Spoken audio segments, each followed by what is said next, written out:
Ostergaards is the project of Thomas Oestergaards, which first sprang to life back in March of 2008 when he released his debut album, Rötterna. I asked Thomas about the roots of his project, and this is what he had to say about it. The album was a way for me to leave the traditional way of making music and find my way back to my musical roots. Rötterna means roots in Swedish. For 15 years, I had played in different Americana bands and even tried to be a singer-songwriter. In 2015, I got really tired of that way of making music, and I started to listen to what I listened to in the late 80s and early 90s. I rediscovered bands like Skinny Puppy, Frontline Assembly, and the early stuff from Cold Made Industry.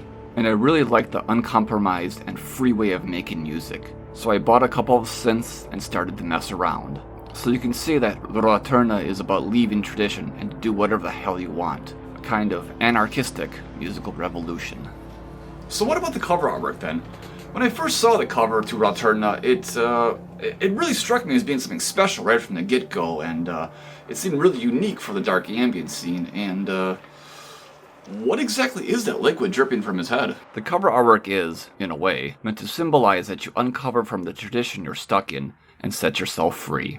I didn't think about it back when I made the cover, but I think I'm rather alone putting myself on the cover of a dark ambient album. The liquid is syrup. Honey was too expensive. So, how to describe Ostergaards' music then?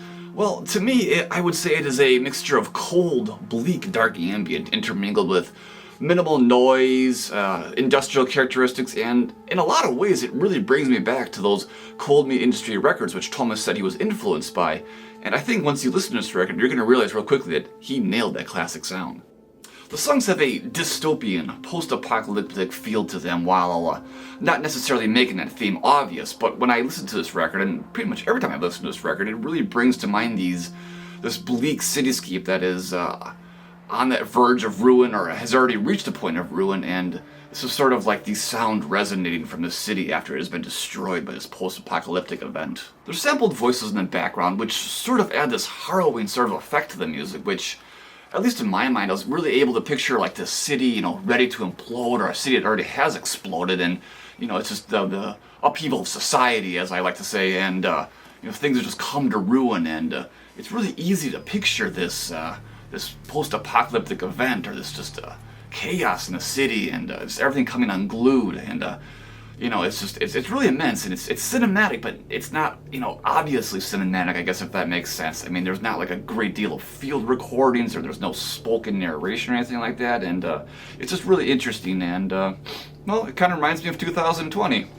There's also this sort of nightmarish quality to this music, which, at least to me, was really easy to just kind of visualize in my mind. You can just sort of, picture this nightmarish realm where again, everything just feels like it's total chaos, just bleak, everything is just dying, and, there's no sun, everything's black and gray, and just, the whole world's come undone, and you can really just find yourself, like, trapped in this world when you listen to this recording, and I love, of course, when, music, dark ambient music, or really any music for that matter, can transport your mind to this special place and this unique realm, and it's storytelling without saying a single word, and I just love it when artists pull this off, and I think Ostergaards did brilliantly on this debut album. It's hard to pick a favorite song on this recording, as all 6 songs just flow brilliantly and really just tell this narrative in a really special way. But the first song, Block It, really just sort of sets the stage for the whole album with its semi-twisted industrial and noisy dark ambient vibes intermingled with some minimal melodic touches and samples. It's a really great opener for this album. Another song I really like is Nihilist. It has this very sort of anger sort of to it without being a overly aggressive song. It just has this vibe of like just saying like fuck life, fuck society, fuck religion. It's really brilliantly done. I love when an artist chooses a song title and the song itself just really matches that title. There's also some samples in this song, and they appear to be from a mass prayer or religious gathering, and when intermingled with this dark, twisted, industrial dark ambient, it really sort of makes it a lot more obvious how religious institutions are not about, saving souls and, all this grace and all this sort of stuff. It's about getting your money. It's about the fucking mind control. And I love just, the way this song flows. It really makes that statement obvious. And, yeah, it's awesomely done. The 6 songs, mostly move at a casual pace. I mean, this is dark ambient music after all. But the last song, Parade, has a little bit more of an aggressive edge, especially at the beginning, and again, it brings up those classic Cold Industry vibes. Of course, then, the album artwork, right? So on the cover, we have a picture of Thomas, which, is quite rare in the dark ambient scene. Really, just, I guess like the post-industrial scene in general, usually artists would choose some sort of abstract thing, a nature, a dystopian cityscape, or, stuff like that. Just something, a lot more obviously bleak and, negative, and it's a obvious appearance or something, or a collage even or something. But it's really interesting and unique to see someone put like their face and their photo on the album cover in this scene.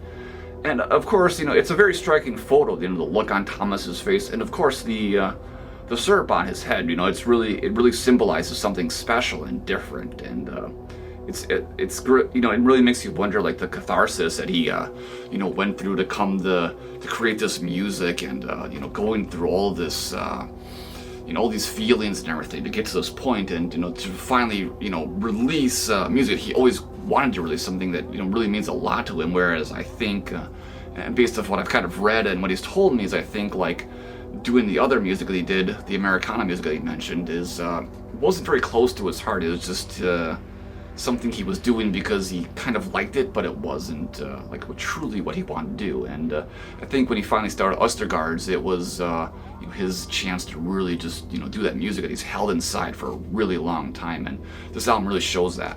So of course, as you can see, the album comes on a cassette tape, and it was released by L'Amour Records back in 2018. So it comes on this golden tape here, which appears to have the Oestergaards logo etched in there. I'm assuming the label did not do it. That was something Thomas did for each copy, which is super cool.